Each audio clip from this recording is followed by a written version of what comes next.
You said something that was really interesting because people are saying that that this happens to him around the anniversary of his mother's death and that perhaps that triggers his mental illness. So why I didn't want to rush through the last segment is that I am now 48 days out since my father passed. And make no mistake, grief is something, I heard the metaphor that it feels like a part of your body has been amputated. And I feel like 2/3 of my heart has been amputated, and I'm trying to figure out how to live with 2/3 of my heart gone. And it is overwhelming, and it's the way I imagine an addict has to stay on sobriety when they're sober. I have to stay on my emotional health right now. All of you know it, you're all my close friends.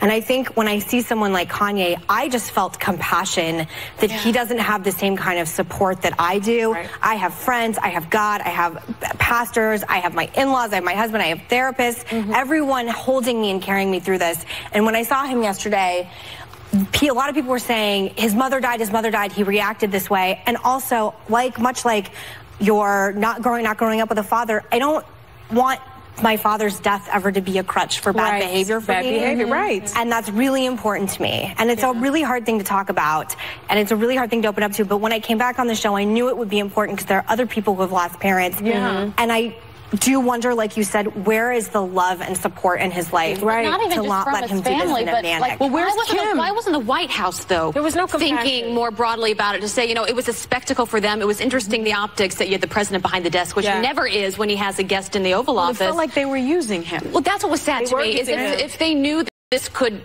get out of hand, which it did, why not protect him and protect yourselves and say, let's do this differently, let's do this behind the door. I also feel like when he left that there was laughter at his condition.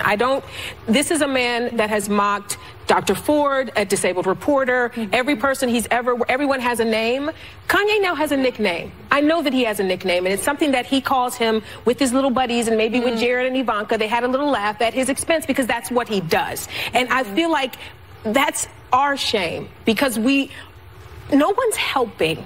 And I don't know if he's open to help, but I just feel like this is a public cry for help, and he's not getting any help. I will say I've dealt with this in my... you know, and I've shared this with all of you that I've dealt with someone in my family that suffers from bipolar, and I can tell you it's extremely difficult to get them admitted into the hospital. They have to be a danger to themselves or others, so they have to admit themselves. But I wonder, where is Kim? Where's the Kardashian machine? You also have dealt with extreme grief that you've also shared with me. And what I think is important is it's not the politics of this. It's not that you can support Trump all day long. I was talking about in the meeting, I remember when Daddy Yankee came to my dad's headquarters to support him as a surrogate right there. And he came in, he was so professional. I was in the meeting when it happened. When he came on the road, he held a concert for my father. They did a presser together, and it was all done very professionally. And if Kanye wants to support the president, he should do it in a professional manner, not showing photos of planes he wants to I don't think his goal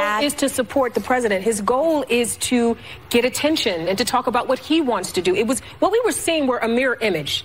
I'm glad they were across the desk from each other because I hope that they could look into each other's eyes and see each other. No, I actually think he outdid themselves. Trump's face was Trump's face was like, I don't even know what to do in this situation. This is like beyond what I even understand. Well, I read something on Twitter yesterday. It said untreated bipolar disorder meets untreatable narcissism. And perhaps that's... I do want to make one point before we go. I just want to bracket on this before we wrap. It's okay to not be okay because I'm not 100% okay right now in my grief. It's okay to ask for help. It's okay to not feel 100% all the time, and I just don't want anything to be stigmatized about grief or being bipolar, any problems anyone has. It's okay to not be okay.